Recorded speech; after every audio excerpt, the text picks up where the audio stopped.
किसी ने बड़े कमाल की बात कही है कि अगर आप चाहते हैं कि सारे फैसले हों आपके पक्ष में तो ऊपर वाले की तस्वीर लगाइए अपने मन के कक्ष में। नमस्ते दोस्तों, मेरा नाम है आरजे कार्तिक। आज की कहानी जिसने लिखी है वो कहते हैं कि मैं दफ्तर से अपने घर पहुंचा था, रात के 9:30 बज रहे थे। हल्की हल्की बारिश हो रही थी। ऑफिस की कार से जो ड्राइवर था वो मुझे छोड़ के जा चुका था। मैं घर में पहुंचा तो अचानक सरदर्द बढ़ गया। घर में मेरे सिवा कोई था नहीं, बीवी बच्चे अपने नानी के यहाँ गए हुए थे। तो मैं दवाई ढूंढने लगा सरदर्द की, लेकिन मुझे मिली नहीं।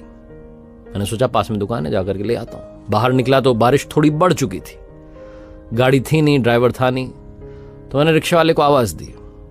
वहीं पास में मंदिर का काम चल रहा था, उसमें वो रिक्शा वाला जो था वहीं मंदिर के ही जो प्रांगण था उसमें ही वो रहता था और सुबह शाम रिक्शा चलाता था। रिक्शा वाले भाई साहब मेरी तरफ आए। मैंने उनसे कहा कि दवाई की दुकान तक चलना है। उन्होंने कहा ठीक है। 50 रुपए मुझे बताए। हम चल दिए। लेकिन वो रिक्शे वाले को मुझे देख करके लग रहा था कि बंदा बड़ा परेशान है, उसकी हालत ठीक नहीं है। तो मैंने पूछा कि भाई साहब क्या बात हो गई। उन्होंने बताया कि 2-3 दिन से शरीर में दर्द है, हल्का हल्का बुखार है, लेकिन क्या करें, कोई सवारी नहीं मिल रही है, पैसे मिल नहीं पा रहे हैं, दवाई खरीद नहीं पा रहा हूँ। भगवान से पूजा पाठ में बस कहता रहता हूँ कि आप ही देखो। इसी उधेड़ बुन में हम पहुंच गए दुकान तक। मैं उतरा और दवाई की दुकान की तरफ गया तो फटाफट से अपने लिए दवाई ली और उन रिक्शा वाले भाई साहब के लिए भी दवाई ले ली। सर दर्द तो मुझे हो रहा था, उनको बुखार था। दोनों की दवाइयां मैंने लेकर के अलग अलग पैकेट बनवा लिया। और मैं सोचने लगा कि ये जो भाई साहब हैं, क्या इनकी मदद के लिए मुझे भगवान ने भेजा? ये सब सोचते सोचते मुझे ख्याल आया कि मुझे भी तो खाना खाना है, खाना तो पैक करवाना पड़ेगा। अब हिम्मत नहीं है खाना बनाने की। तो पास ही में एक रेस्टोरेंट था। मैंने रिक्शा वाले भाई साहब को इशारा किया कि रुके रहना, मैं आता हूं। रेस्टोरेंट में गया। रेस्टोरेंट में अंदर जाकर के मैंने अपने लिए छोले भटूरे पैक करवा लिए। एक पैकेट रिक्शा वाले भाई के लिए पैक करवा लिया। मुझे लगा था कि शायद भूखा होगा।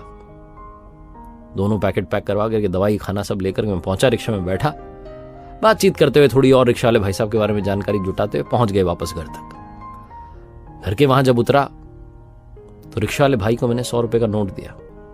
उसने कहा अरे 50 ही बनते। मैंने कहा नहीं, रखो रखो, चिंता मत करो, ये दवाई का पैकेट रखो।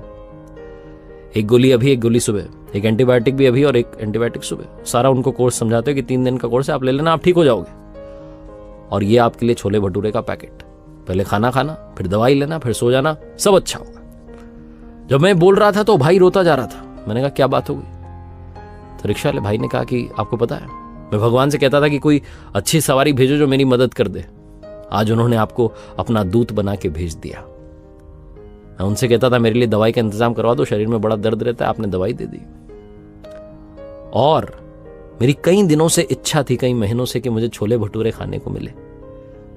आज आप छोले भटूरे लेके आ गए। मैंने तो आपसे कहा भी नहीं था। सब वो करवाता है, वो प्रभु की इच्छा, प्रभु की इच्छा, ऐसा कहते जा रहा था। और मैं सोचते जा रहा था कि मैं जिस रेस्टोरेंट में गया वहां मेन्यू में इतने सारे ऑप्शंस थे।